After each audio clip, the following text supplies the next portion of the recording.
Assalomu alaykum, hurmatli tinglovchilar. Men agrobiologiya fakulteti meva savzorchi uzumchilik kafedrasining katta o'qituvchisi, qishloq xo'jalik fani nomzodi Saidmurod Eshimov bo'laman. Bugungi kunda sizlar bilan o'tadigan mavzumiz kichik hajmli gidroponika va substratsiz ekin. Bu yerda quyida rejalar berilgan. Demak, reja asosida sizlar bilan mavzumizda asosiy ekinlik bilan davom etamiz. Birinchi, kichik hajmli gidroponikaning afzalligi va tarqalishi. Siz bilan bizga ma'lumki, kichik hajmli ekinning bu gidroponikaning bir turi bo'lib, bunda ekinlarni yetishtirish kichik hajmli organik yoki mineral substratlarda amalga oshiriladi. Sabzavotlarni bu usulda yetishtirish dunyoda keng tarqalgan bo'lib, u 100 ming gektardan oshiq issiqxona maydonini egallaydi va doimiy egallab kelmoqda.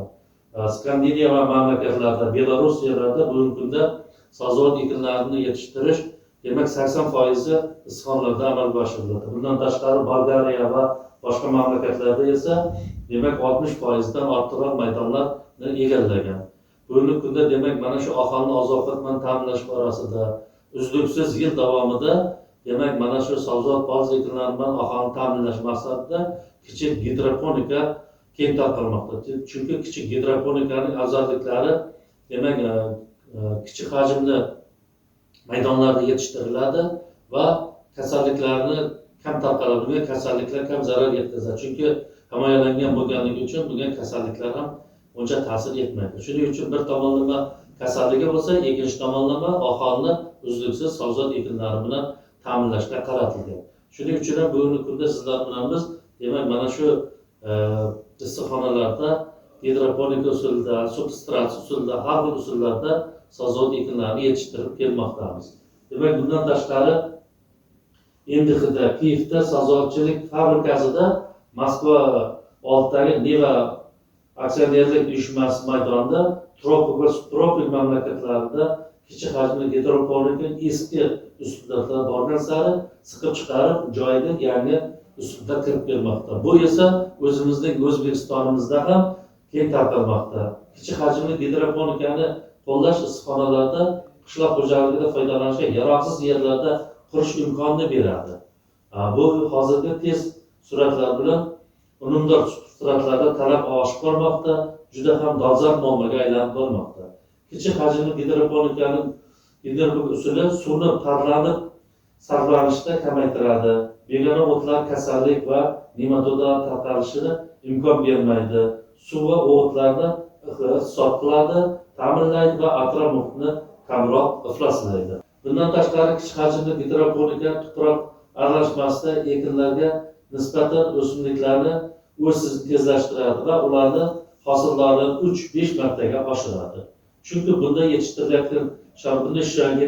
sharoitda o'simliklar oziqlanish maksimal tenglashadi va o'simliklarda fiziologik jarayonlar jadal ortadi. Pomidor o'simliklari ekilgandan so'ng 75 kun o'tgach 3 metr balandlikka yetadi. Bu tuproqli ekinga nisbatan 4-5 marta ko'p degani. Kichik hajmli texnologiyada katta hajmdagi tuproq aralashmasini tayyorlashga tashqari va tarqalishiga tuproqqa ishlov berish har yili parlash yoki o'suv davrida tuproq aralashmasida to'planadigan zararkunanda va kasalliklarga qarshi kimyoviy ishlovlarni oshib borishi zaruriyat qolmaydi. Bunda ko'rsatilgan ishlab chiqarish operatsiyalarini bajarish uchun zarur texnika uskuna va jihozlarni, pestitsid va boshqa materiallarni olishga sarflanadigan xarajatlar esa qisqartiriladi. Bundan tashqari, demak mana shu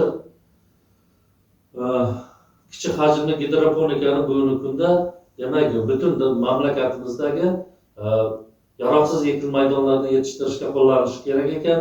Bundan tashqari demak bugungi kunda sug'oriladigan maydonlarda ham bu kengayib sug'oriladigan maydonlarni ham egallab bormoqda. Shuning uchun bugungi kunda demak kichik hajmli gidroponikani dolzarb mavzuga aylanish maqsadida buni yana maydonni kengaytirib bugungi kunda demak mana shu oziq maydonlarini ularni ta'minlash, ularni demak yaxshi o'g'itlar bilan ta'minlab yetishtirish bilan birgalikda issiqxonalarda yetishtirilgan yangi navlarni ham demak biz olib aholiga tarqatish ko'zda tutilgan. Bugungi kunda yangi navlar, yangi yetishtirilgan navlar, ya'ni issiqxonaga mo'ljallangan navlarni bugungi kunda biz demak mana shu kichik issiqxonalarda olib aholini yetishtiryapti, aholiga va tadbirkorlarga yetishtirishimiz kerak. Shu bilan birgalikda ular shu yangi navlarni ekib, ulardan erta va yuqori hosil olishni ta'minlaydi. Shu bilan birgalikda aholini uzluksiz sabzavot va ekin maydonlarini ta'minlashga qaratilgan.